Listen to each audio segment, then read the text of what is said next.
Welcome to my new vlog. ਮੈਂ ਤੁਹਾਡਾ ਦੋਸਤ ਸੁਲਤਾਨ ਸ਼ੇਖ, ਪੰਜਾਬ ਦੇ ਖੂਬਸੂਰਤ ਸੰਤੀ ਸ਼ਹਿਰ ਸਿਆਲਕੋਟ ਤੋਂ, ਪਿੰਡ ਪੂਰਬ ਕਲੇਰ, ਔਰ ਤੁਸੀਂ ਵੇਖਣ ਦਿਓ ਮੇਰਾ YouTube ਚੈਨਲ ਆਪਣਾ ਪੰਜਾਬੀ ਵਲੌਗ।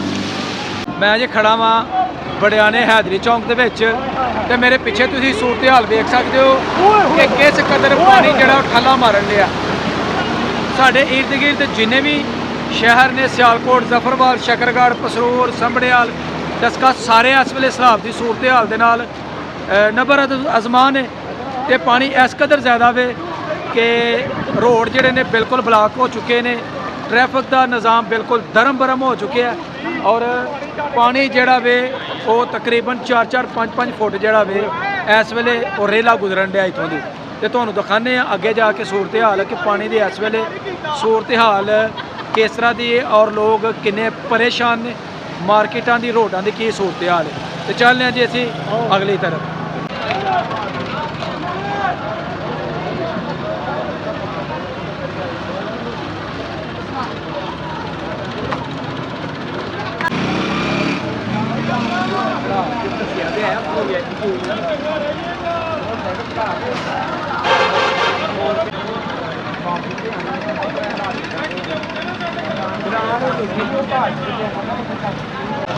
लोग ट्रालियां के उत्ते सफ़र करने के मजबूर हो गए हैं।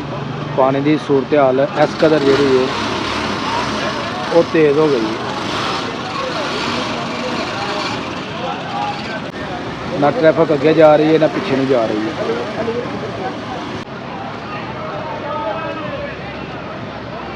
देख सकते हो जी पानी जोड़ा ना हस्पताल के अंदर वो दाखिल हो चुके हैं, और किस तरीके दे नाल लोग बेचारे इतों की गुजरन डे ने। पानी की सूरत हाल इंतहाई जी है वो खराब है, पानी जोरों शोर ना बढ़ता जाता है।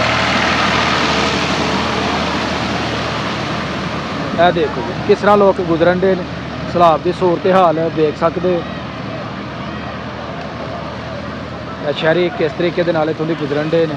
भाई जान सानू मिले ने तो इन्हों को पूछने कि इस वेले की सूरत हाल है पानी की, और लोगों की इस वेले की सूरत हाल जान रही है इस पानी की वजह से। जी जनाब जी अस्सलाम वालेकुम। पानी वेखन बड़ी वाम जलील हो रही है बेचारी।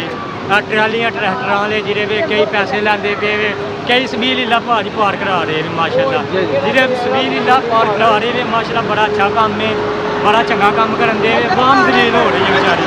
देखो जनाब देख सकते हो किस तरीके दे नाल लोग बेचारे गुजरन दे ने इत्थों। मैं जी देख सकते पानी दे विच मौजूद हाँ, तो पानी जिहड़ा है ना वो किस कदर जिहड़ा वो तेज़ बहाव ना जान दिया, तो गुजरना बड़ा मुश्किल है।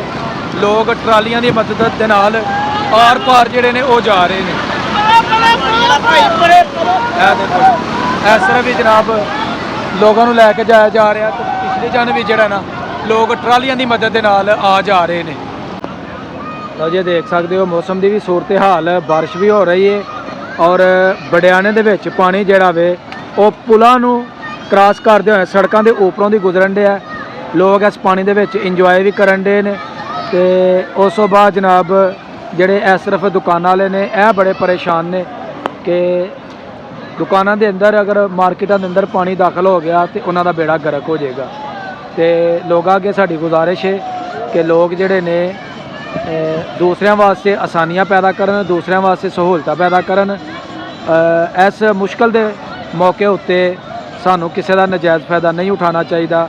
तो औरतां, मर्द, बुढ़े सब दे नाल जिहड़ा ना इंतहाई मुहब्बत दे नाल पेश आना चाहिए, ताकि लोग आन जान में अपनी मंजिलों ते जिहड़े ने वो आसानी दे नाल पहुँच जाना। जी बड़ा मुश्किल है, असी अगे नहीं जा सकते क्योंकि अगे पानी जिहड़ा ना वो तकरीबन साढ़े गर्दन तक है। तो इस वास्ते असी इत्थों ही वापसी का रास्ता लैन गए हाँ। कोई खतरा असी मोल नहीं लेना चाहते कि कोई नवा चन्न जिहड़ा वो चढ़ जाए। तो लोगों अगे गुजारिश है कि लोग जिहड़े ने वो अपने घरों दे विच रहन, बाहर ना निकलन, क्योंकि मौसम की सूरत हाल बहुत ज़्यादा जिहड़ी है वो ख़राब हो चुकी है। तो तकरीबन 1.5 किलोमीटर के अंदर जिहड़ा ना पानी वो चलन दिया। आन जान वाले मुसाफिरां नूं बड़ी दिक्कत का सामना करना पैन दिया। लोग बड़ी मुश्किल के नाल इत्थों दी गुजरन डे ने। जिहड़े दूर दराज के मुसाफिर ने वो इंतहाई मुश्किलात का शिकार ने, और उन्होंने साढ़े मुकामी लोग जिहड़े ने वो ट्रालियां की मदद के नाल गुजारन डे ने। ਜਿਹੜੇ ਪਸਰੂਰ ਜ਼ਫਰਵਾਲ ਦੀ ਤਰਫੋਂ ਆ ਰਹੇ ਨੇ, ਚੁਵਿੰਡੇ ਦੀ ਤਰਫੋਂ ਆ ਰਹੇ ਨੇ, ਜਿਨ੍ਹਾਂ ਨੇ ਸਿਆਲਕੋਟ ਦੀ ਤਰਫ ਜਾਣਾ ਉਹਨਾਂ ਨੂੰ ਗੁਜ਼ਾਰਨ ਦੇ ਨੇ ਬੜੇ ਅੱਛੇ ਤਰੀਕੇ ਦੇ ਨਾਲ ਤੇ ਜਿਹੜੇ ਸਿਆਲਕੋਟ ਦੀ ਤਰਫੋਂ ਆ ਰਹੇ ਨੇ ਉਹਨਾਂ ਨੂੰ ਦੂਸਰੀ ਜਾਨਬ ਜਿਹੜੇ ਨੇ ਉਹ ਬੜੇ ਮੁਖਤਾਰ ਤਰੀਕੇ ਦੇ ਨਾਲ ਜਿਹੜੇ ਮਹਿਫੂਜ਼ ਜਗ੍ਹਾ ਦੇ ਉੱਪਰ ਜਿਹੜੇ ਨੇ ਪਾਰ ਕਰਾ ਰਹੇ ਨੇ। ਤੇ ਉਮੀਦ ਹੈ ਜੀ ਅੱਜ ਦਾ ਸਾਡਾ ਬਲਾਗ ਤੁਹਾਨੂੰ ਅੱਛਾ ਲੱਗਾ ਹੋਵੇਗਾ। ਅਗਰ ਵੀਡੀਓ ਲੱਗੀ ਅੱਛੀ ਵੀਡੀਓ ਨੂੰ ਲਾਈਕ ਕਰਨਾ, ਕਮੈਂਟ ਬਾਕਸ ਵਿੱਚ ਆਪਣੀ ਹਾਜ਼ਰੀ ਲਗਵਾਉਣੀ ਔਰ ਜਿਹੜੇ ਦੋਸਤ ਚੈਨਲ ਤੇ ਨਏ ਨੇ ਉਹ ਜਲਦੀ ਚੈਨਲ ਨੂੰ ਸਬਸਕ੍ਰਾਈਬ ਕਰ ਲਓ ਤਾਂ ਕਿ ਆਉਣ ਵਾਲੀ ਵੀਡੀਓ ਤੁਹਾਡੇ ਤੱਕ ਬਾਰ ਵਕਤ ਪਹੁੰਚਦੀ ਰਹੇ। ਮੈਨੂੰ ਤਾਂ ਉਹ ਇਜਾਜ਼ਤ, ਹਮੇਸ਼ਾ ਖੁਸ਼ ਰਹੋ, ਆਬਾਦ ਰਹੋ, ਅੱਲਾ ਹਾਫਿਜ਼।